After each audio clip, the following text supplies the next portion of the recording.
प्यारे छात्रों,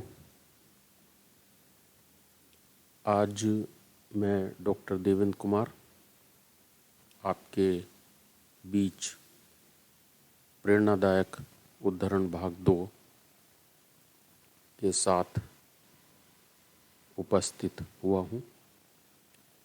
जैसा कि हम सभी जानते हैं कि मन के हारे हार है, मन के जीते जीत। स्पष्ट है कि हम जैसा चिंतन करते हैं, जैसा सोचते हैं, हम धीरे धीरे वैसा ही बन जाते हैं। हमारे लिए बहुत महत्वपूर्ण है कि हम ऐसे विचारों का चिंतन करें जो हमें अपने लक्ष्य को प्राप्त करने में सहायक सिद्ध हों। इसी भावना को ध्यान में रखते हुए मैं एक बार पुनः आपके बीच उपस्थित हूँ प्रेरणादायक उद्धरण भाग 2 के साथ। महाभारत में एक कथन आता है जिसका अनुवाद इस प्रकार है: What is the use of wealth if it is neither given in charity nor enjoyed? What is the use of learning if it does not lead to virtue? What is the use of life if one has not self-control?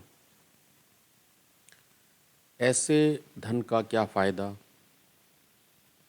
जो ना तो आपने दान में दिया है, अच्छे कार्यों में दिया है, अच्छे कार्यों में लगाया है, समाज के कार्यों में लगाया है, समाज के उत्थान में लगाया है, या उसका स्वयं आनंद नहीं लिया है। ऐसे ज्ञान का क्या लाभ, क्या फ़ायदा जो हमें सद्गुणों की ओर न ले जाए, और ऐसे जीवन का क्या लाभ जो हमें आत्म नियंत्रण न सिखाए।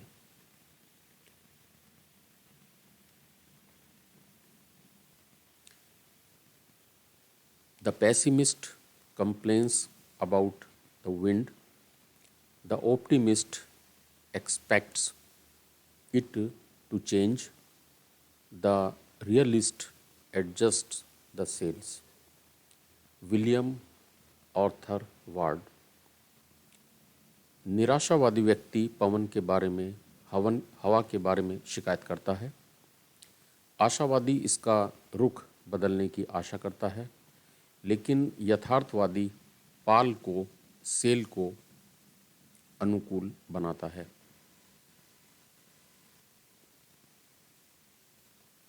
The great thing in the world is not so much where we stand as in what direction we are moving. Oliver Wendell Holmes. इस बात का अधिक महत्व नहीं है कि दुनिया में हम कहाँ खड़े हैं, अपितु महत्व तो इस बात का है कि हम किस दिशा की तरफ अग्रसर हैं। Don't be afraid to take a big step if one is indicated. You cannot cross a chasm in 2 small jumps. David Lloyd George. यदि एक बड़ा कदम उठाने की आवश्यकता है तो डरे नहीं। आप गहरी खाई को 2 छोटे फलांग लगाकर पार नहीं कर सकते हैं।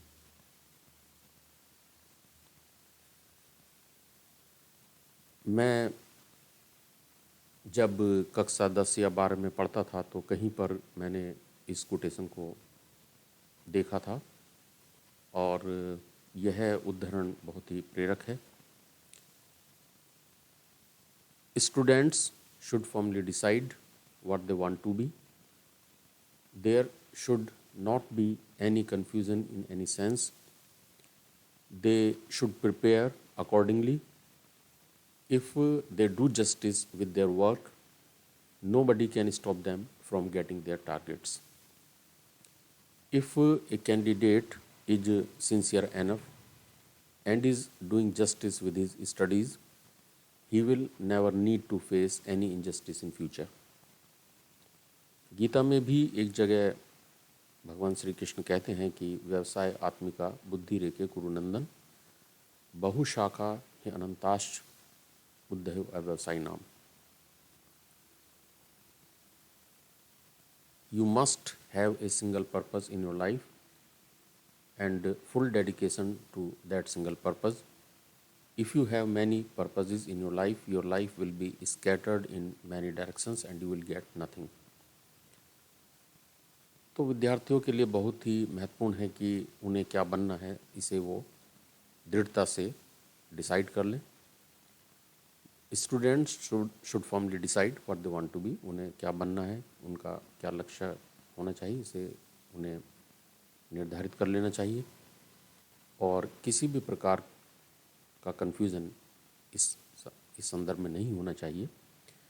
और जो उन्होंने सोचा है उसके अनुरूप उन्हें कार्य योजना बनाकर काम करना शुरू कर देना चाहिए. Plan for the work and work for the plan. They should prepare accordingly. और जैसा कि गीता में श्री कृष्ण भगवान कहते हैं कि कर्मण्येवाधिकारस्ते माँ फलेषु कदाचन माँ कर्म फल हेतुर्भूमा ते संगोस्तु कर्मणि. तुम्हारा अधिकार स्वधर्म स्वरूप कर्तव्य करने में है, कर्म फल में नहीं. तो कर्म फल का हेतु कभी ना हो और कर्तव्य ना करने में भी तुम्हारी आसक्ति ना हो. स्पष्ट है कि your right is to work only but never to the fruit thereof. Let not the fruit of action be your object and never be attached to an action. इतना निश्चित मानिए कि यदि आप अपने कार्य के साथ पूरा न्याय करते हैं तो आपको आपके लक्ष्य प्राप्त करने से कोई नहीं रोक सकता है. If they do justice with their work, nobody can stop them from getting their targets.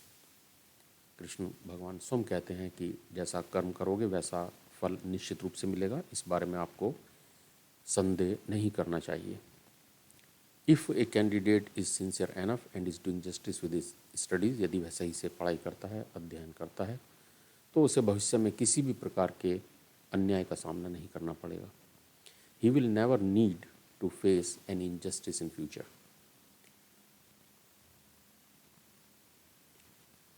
We are sparks of the divine and it is for us to be co-creators with God, to battle with circumstances, to overcome evil and iniquity and raise the quality of human living. Doctor S Radhakrishnan. Doctor S Radhakrishnan, जैसा कि हम सभी जानते हैं कि स्वतंत्र भारत के पहले उपराष्ट्रपति और दूसरे राष्ट्रपति के रूप में ख्याति प्राप्त हैं. लेकिन हम सभी जानते हैं कि डॉक्टर एस राधाकृष्णन एक उच्च कोटि के शिक्षक भी थे. और जब वह पहली बार राष्ट्रपति बने तो 5 सितंबर को उनका जन्मदिन मनाने के लिए उनके छात्र उनके पास गए. तब उन्होंने कहा कि मैं एक शिक्षक के रूप में अपना जन्मदिन मनाना चाहूँगा. और तभी से 5 सितंबर को भारत में टीचर्स डे के रूप में हम अपने शिक्षकों का सम्मान करते हैं. इंडियन फिलॉसफी और ट्रू नॉलेज, 2 बेहद चर्चित किताब डॉक्टर एस राधाकृष्णन जी की हैं. किसी जगह ट्रू नॉलेज पुस्तक में डॉक्टर एस राधाकृष्णन लिखते हैं कि knowledge of the world in which we live is the first chief object of education. and acquiring some technical skill is the second chief object of education. These two are still accepted all the world over as the two chief objects of education. But what is specific about the kind of education that is imparted in the institutions of our country? An initiation into her life, an initiation into the world which transcends the world of space and time. मुझे याद आता है स्वामी विवेकानंद भी इसी प्रकार से इन्हीं भावनाओं को अभिव्यक्त करते हुए कहीं पर कहते हैं, stand up boys,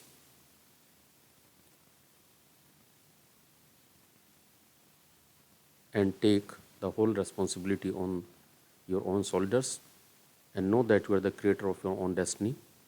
All the strength and success you want is within yourselves. Therefore, make your own future. Swami Vivekananda spoke of many things, but the one constant refrain of his speech and writing was Abhay, be fearless. For him, man was no miserable sinner but a part of divinity. Why should he be afraid of anything? If there is a sin in the world, it is weakness. Weakness is sin. Weakness is death. That had been the great lesson of the Upanishads. उसी भावना को लगभग यहाँ पर doctor S Radhakrishnan कहते हैं, we are sparks of the divine and it is for us to be co-creators with God.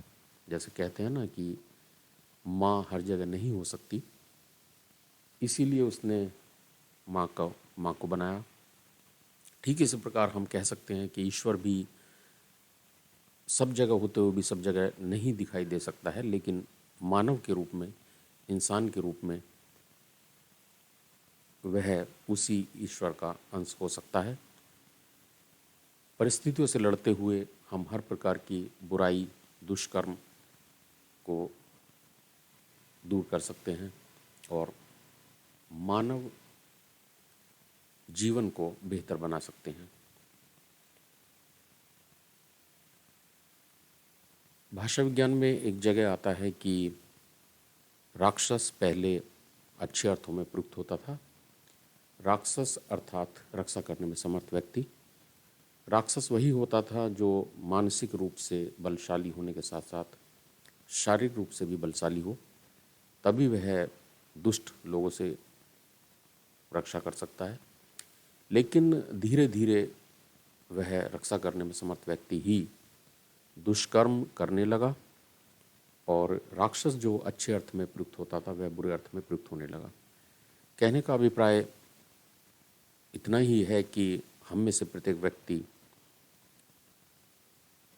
चाहे तो राक्षस भी बन सकता है और चाहे तो देवता भी बन सकता है, अगर हम ना सिर्फ अच्छा चिंतन करें बल्कि अपने व्यवहार में भी उन बातों को उतारें, उनका पालन करें, तो यकीन मानिए कि निश्चित रूप से न सिर्फ हमारा बल्कि समाज के प्रत्येक व्यक्ति का जीवन स्तर अच्छा होगा और समाज एक बेहतर रूप में नवनिर्मित होकर हमारे सामने आएगा.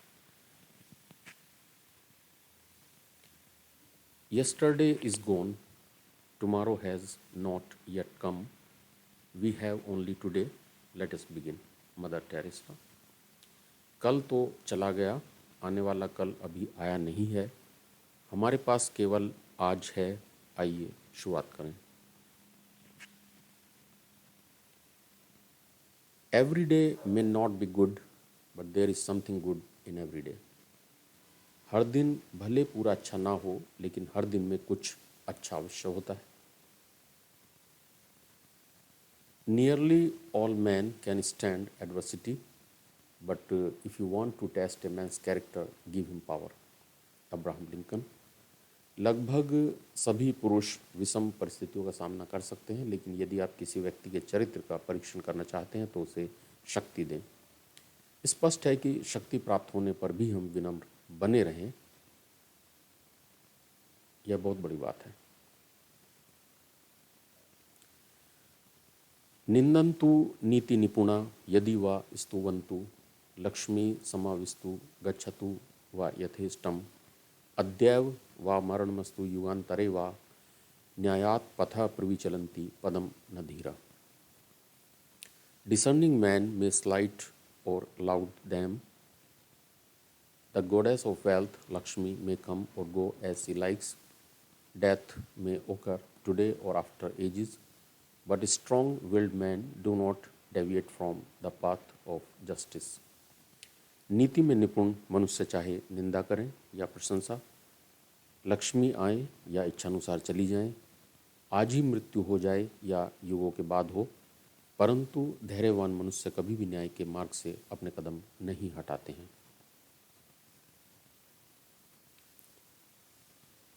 आज अपने इस व्याख्यान को मैं अपने गुरुजी डॉक्टर कुंवर बेचैन सर की दो पंक्तियों के साथ विराम देना चाहूँगा. गुरुजी की